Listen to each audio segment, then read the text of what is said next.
sets us up for those moments, because it was tough like 2 weeks ago, dude. There was like a point where you and I were like, this isn't even worth it anymore.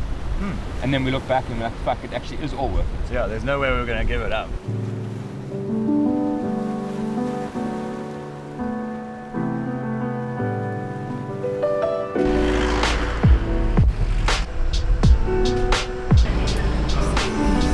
Let's talk about why nurture the metaphorical garden.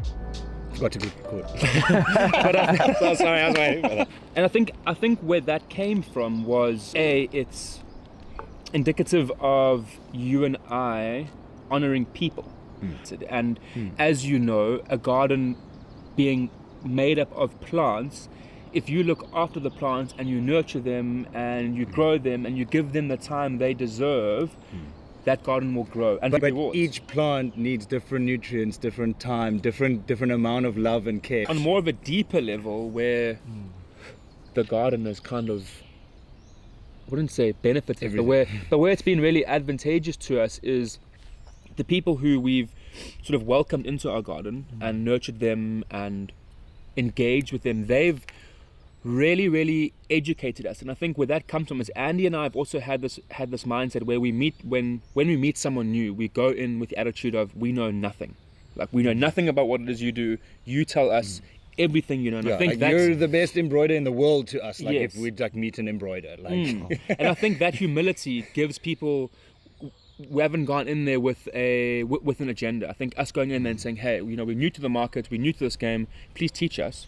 People actually appreciate that. And I think that's also indicative of the garden, is the people who we've nurtured and the people who we've invited into this garden have actually helped us grow it with other people by referencing or referring us to people, helping us along the way, educating us on challenges that we might face or things that might be along, that might come down the line. Yeah. So I really think from that perspective, people and community, I know community is a word that's so diluted these days, but it really does speak true to something that we've created. I think the people are at sort of the core of everything that we do, from the suppliers to the consumers to the team, to everyone in the background. I think that is something that we really want to champion. When I started, people were always like, oh my word, the fashion industry is so cutthroat, people don't want to help you, good luck out there kind of thing.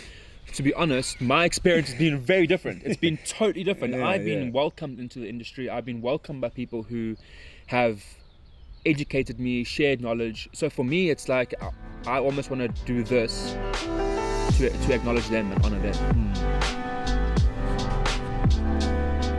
We craft garments that empower people and empower them to feel a bit more like themselves. Obviously, clothes are an extension of who you are, and oftentimes that's your veil. It's your disguise. It's what makes you feel comfortable in this world that sometimes can seem very, very tumultuous. So where stay in your lane comes from is it's being you. When you put our garments on or when you don't put our garments on, we just want you to be you. And don't get caught up in comparison, because oftentimes you can get caught up in comparison and that might make you feel inadequate. But we are all here for a reason, and if you just stay in your lane and cut the bullshit out, things don't seem that bad. Things don't seem that bad. And that's our thing about staying there. It's just about being you. It's express yourself and be who it is you want to be. And if our clothes can be a catalyst for that, then half our job is done.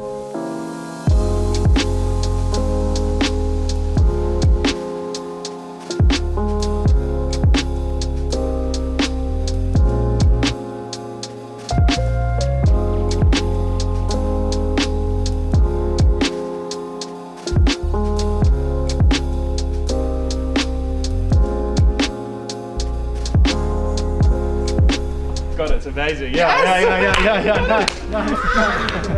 Nice. Dude, thank you, boy. I was putting too much pressure on myself. This fucking shit's easy. It's just breathing. It's all that it is. I'm a sexy ice block. Oh, mamma mia.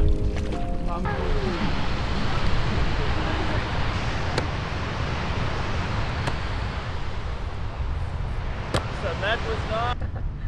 Cheers to the year, bro. I know the actual. So funny.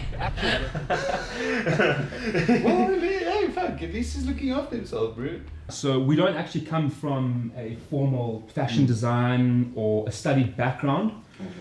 For us, it's more about having a look at how the products fall on the human body. So I think where Andy and I are good is shape and form. So we have a look at what a garment would look like from a form perspective. So for instance, an example would be on our shirts.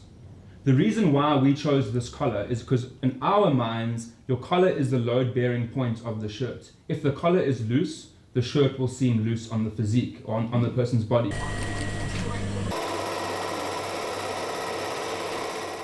I think it's always started with what we actually want because we can't find it or see it anywhere. We just make it, and if we've made it, then it's like, this definitely needs to be put out.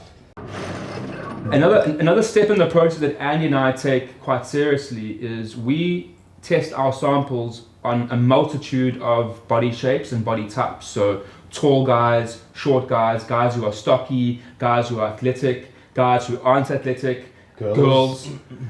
So we do try and cover as many bases as we can. I wouldn't say we're a gender neutral or gender fluid brand, but the products can be worn across various genders. So that is also something we do pay a lot of attention to, is ensuring that, I suppose the products can be worn by a multitude of people.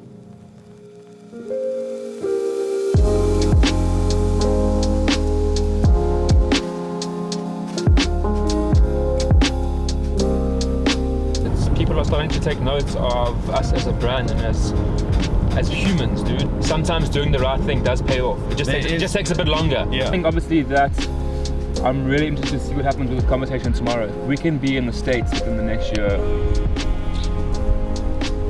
Then we're styling. Yeah, let's show room all sorts of good payments. Absolutely, yeah. Well, let's start here anymore. So I think we do bring a perfect balance of innovation and like levitation. So when I say that, I'm the one that's always, okay, cool, thinking 6 months to a year ahead, because I handle all the trending and forecasting and stuff. I have to be thinking ahead.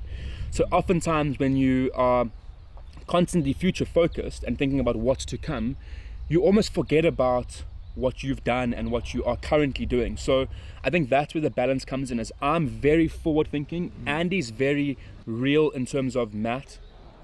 Can you see what we've done in the last month? Like, can you just take a fucking breath and have a look at what we've done? That's beautiful, dude. So what's happening today, Andy? Good day, another big day for the Patrick James team. On me. No, I'm saying how. It's normally me fucking spilling all over myself.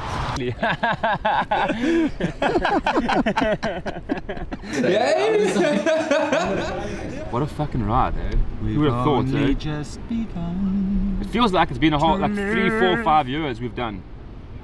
But it's only been 12 months. It's been a hell of a ride, bro. Hell of a ride. Yeah. It's upwards and onwards from here, boy. Start planning for winter next month. And yeah. Yeah, I think there was just lots of nitty-gritty lessons to learn this year that won't catch us next year with our Fuck, pants we down. paid school fees this year, Yeah, boy. school. Yes, we paid Private all school the fees this Private year, school boy. fees. Still ended up in the principal's office every fucking day. You know? Good way to say it. Yeah, paid our fees, dude. Yeah.